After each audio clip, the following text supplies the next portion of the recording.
Bismillahirrahmanirrahim. Ladies and gentlemen, today our topic is communication has a purpose. Like, what are the purposes we do communicate with others? So, when people communicate with each other, they have a purpose for doing so. The purpose may be serious or trivial, and they may or may not be aware of it at the time. Here will list five basic purposes for communicating that we'll be addressing throughout the book. So, here under are a few purposes that why we do communicate. Number one, we communicate to develop and maintain our sense of self.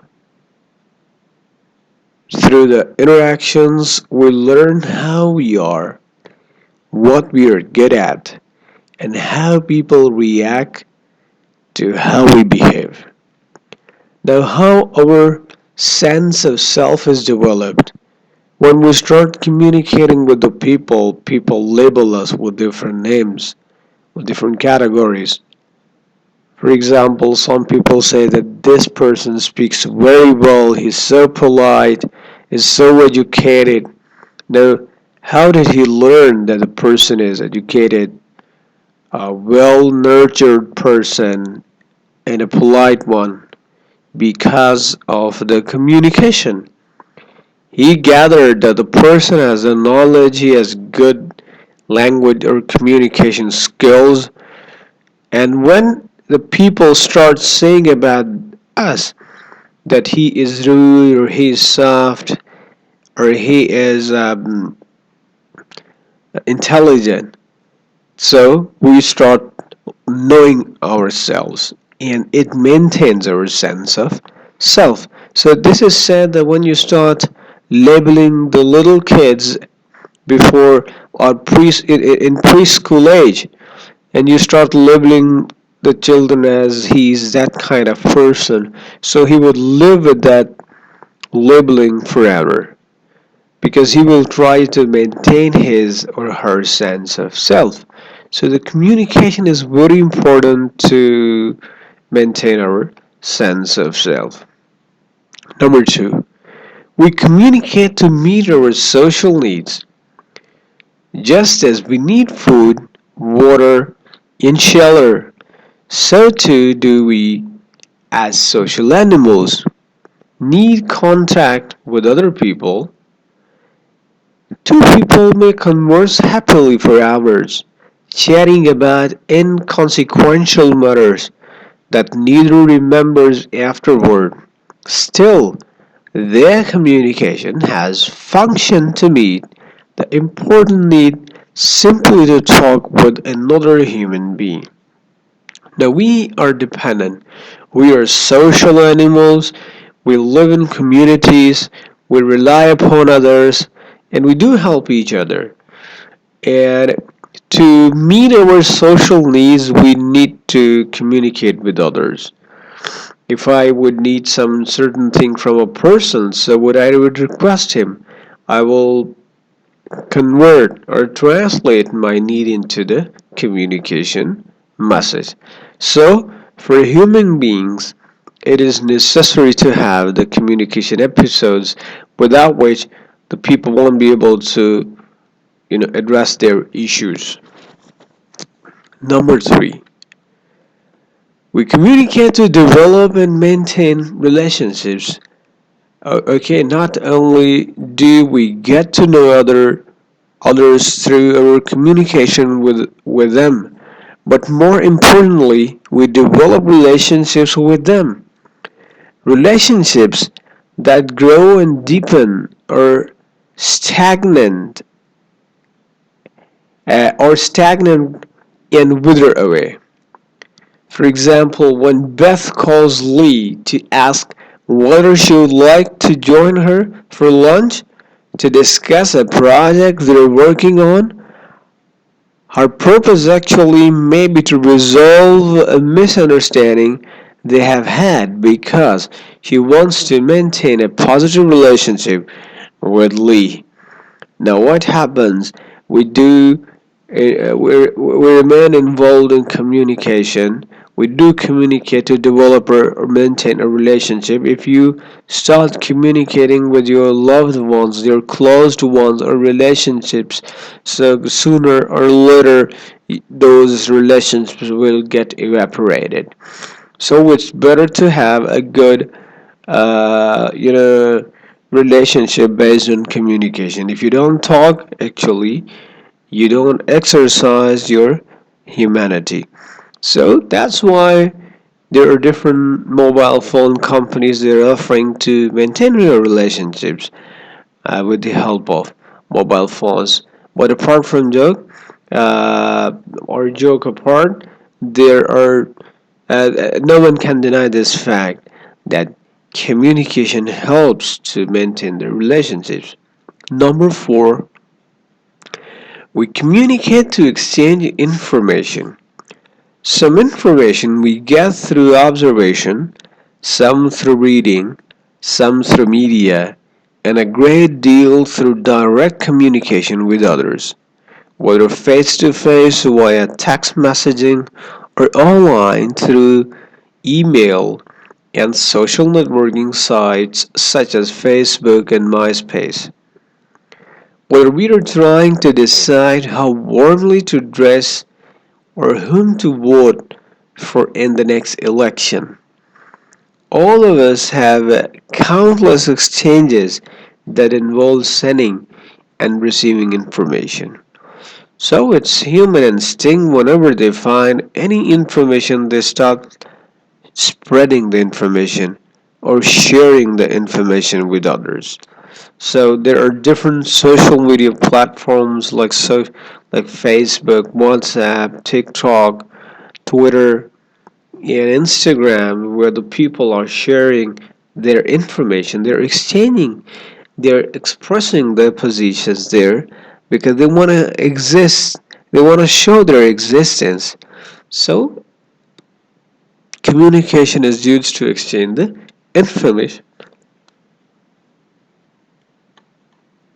Number five, we communicate to influence others. Now, it is doubtful that a day goes by in which you don't engage in behavior such as trying to convince your friends to go to a particular restaurant or to see a certain movie, to persuade your superior to alter your schedule, or to convince an instructor to change a grade. So certainly we try to influence others, maybe requesting someone to alter your position, your stance, your grades, or you're requesting your father to go somewhere, or you are trying to influence your parents, your friends, because you need some certain things. But by and large, there are different reasons for communication or purposes. So I'm going to repeat these. So we communicate to develop and maintain our sense of self. We communicate to meet our social needs. We communicate to develop and maintain relationships. We communicate to exchange information. And we communicate to influence others. Now, next one is the essentials of communication. The communication is continuous because communication is non-verbal and visual as well as verbal. We are always sending behavioral messages from which others draw inferences or meaning. So even silence communicates if another person infers meaning from it. Why? Because your nonverbal uh, your nonverbal behavior represents reactions to your environment and to the people around you. So if you are cold, you shiver. If you're hot or nervous, you perspire. If you are bored, happy, or confused, your face Your face or body language probably will show it. Not only that, we're continuously sending and receiving multiple messages. We are communicating with others. For example, as you talk with your friend about where to go on spring break, both of you are simultaneously sending and receiving multiple verbal and non-verbal messages to each other. As skilled communicators, we need to be aware of the explicit and implicit messages we are constantly sending to others. Now, certainly communication is continuous process. It works, it continues, it's remaining connections in chains. So there is a link. So it never happens that you're communicating with someone and after decades you forget and suddenly out of chaos you start developing that link again. So it will be very difficult for one of the participants to reconnect after so much time. There may be the difference in language or in feelings or anything else. So communication works if it is in continuous form. Now, communication messages vary in conscious thought. It is important. Recall and sharing meaning with another person involves encoding and decoding verbal messages, nonverbal cues, and even visual images. I repeat this. Recall that sharing meanings with another person involves encoding and decoding verbal messages, nonverbal cues, and even visual images. Now, our messages may occur spontaneously to be based on a script we have learned or rehearsed. Or number three, be carefully constructed based on our understanding of the unique situation in which we find ourselves. Now, many of our messages are spontaneous expressions spoken without much conscious thought. For example, when you burn your finger, you may blurt out, ouch. When something goes right, you may break into a broad smile. At other times, our messages are scripted. Now, spontaneous expression is you communicate spontaneous. Sometimes you are, for example, road rage is the best example. No matter how educated are you, how polite and well mannered are you, while driving, you feel that some of the car driver has committed a mistake, he was trying to hit you. So you will spontaneously express your feelings of anger, feelings of rage. Now, certainly, it is a result of any of the emotions. You don't plan actually. So this process occurs spontaneously. Now, at other times, our messages are scripted, phrasings that we have learned from our past encounters and judged to be appropriate to the present situation. Many of these scripts are learned in childhood. For example, when you want a sugar bowl uh, but cannot reach it, you may say, "Please pass the sugar," followed by "Thank you." So when someone complies, this conversational sequence comes from your table manner script, which may have been drilled in your home for a certain time. Scripts enable us to use messages that are appropriate to situation and are likely to increase the effectiveness of our communication. Now, what is script? Script is your nurture, how you are nourished and nurtured in your schools, in your home, or in your educational institutions.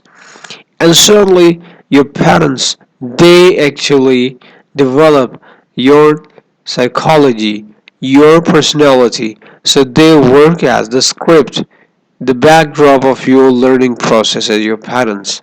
So one goal of the text is to acquaint you with general scripts or skills that can be adapted for use in your communication encounters across a variety of relationships, situations, and cultures. So, while in an encounter, when you spontaneously express, there happens a mishap. So you learn some lesson.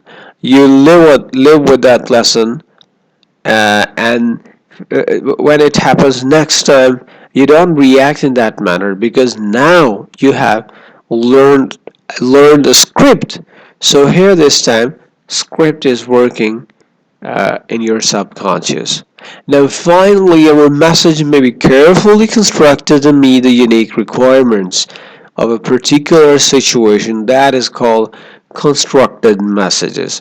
So, constructed messages are those that we put together with careful thought when we recognize that our non scripts are inadequate for the situation. So, sometimes you have been told something that you have to react in this manner in certain situations, but you learn that it is inadequate. Now you start constructing.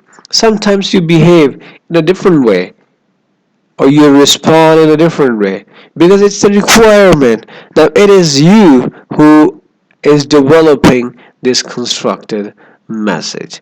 So, in simple words, spontaneous expression is the message spoken without much conscious thought.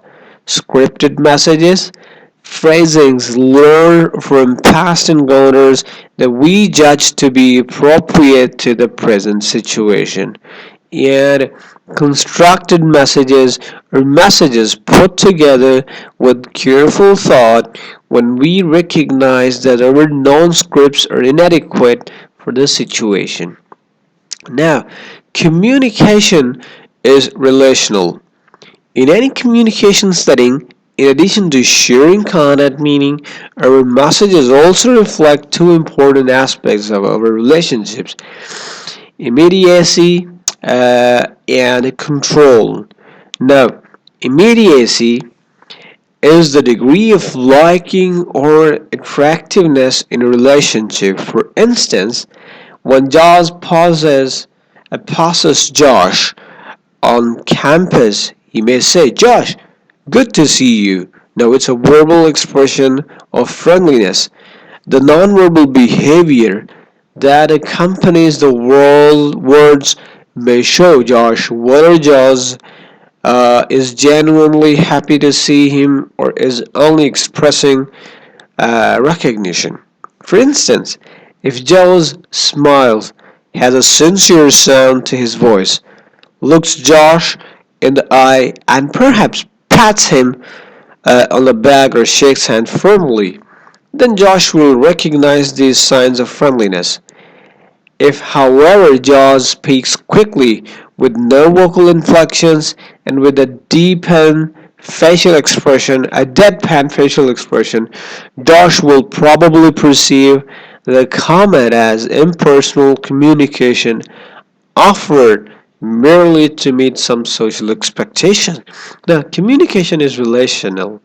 Now, if you find that the words are not being accompanied by your facial expression, tone, and gestures, so it is not actually, uh, you know, establishing the real meanings.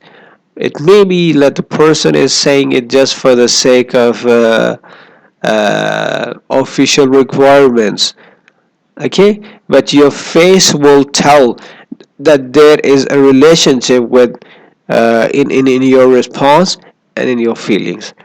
Okay, now control is the degree of which one participant is perceived to be more dominant or powerful. Thus, when Tom says to Sue, i know I know you are concerned about the budget, but I'll see to it that we have money to cover everything. Now, repeat this. When Tom says to Sue, I know you're concerned about the budget, but I'll see it that you have money to cover everything. His words and the sound of his voice may be saying that he is in charge of finance, that he is in control. How Sue responds to Tom determines whether, on this issue, she submits to his perceptions of control. If Sue says, "Thanks, I know you have a better handle on finances than I do," then she accepts that on this issue she is willing to submit to Tom at this time. A few days later, if Tom says to Sue, "I think we need to cut back we need to okay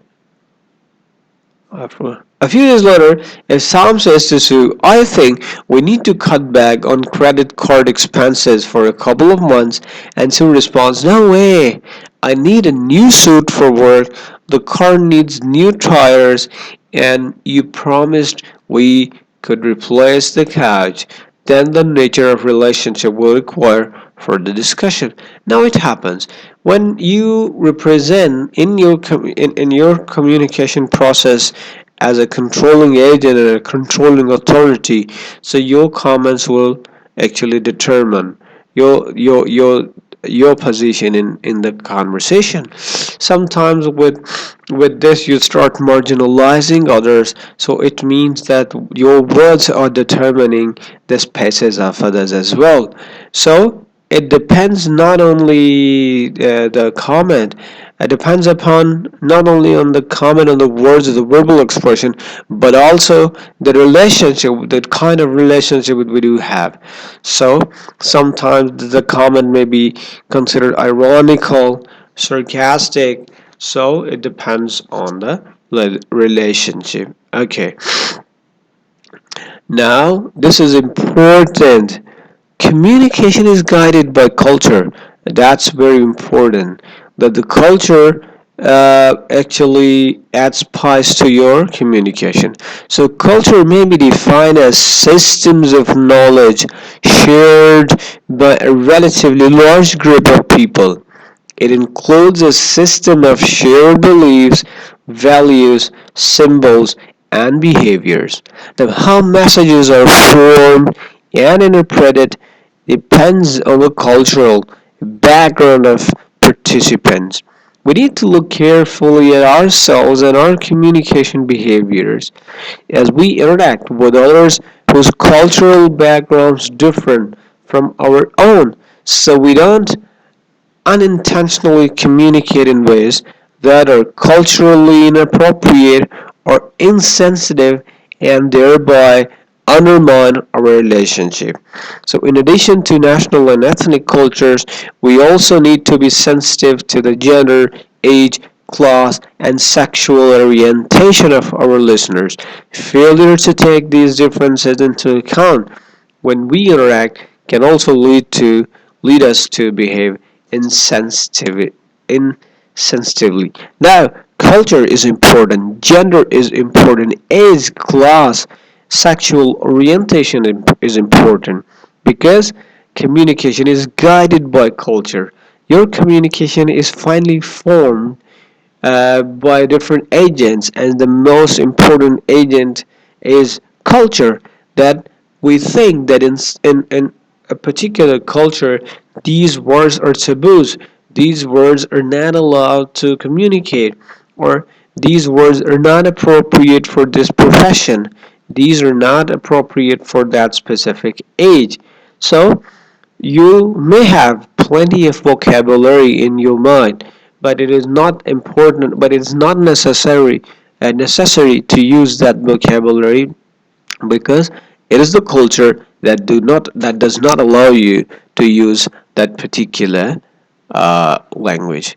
Okay, so with all this, I just express quickly go through to this topic: spontaneous expression.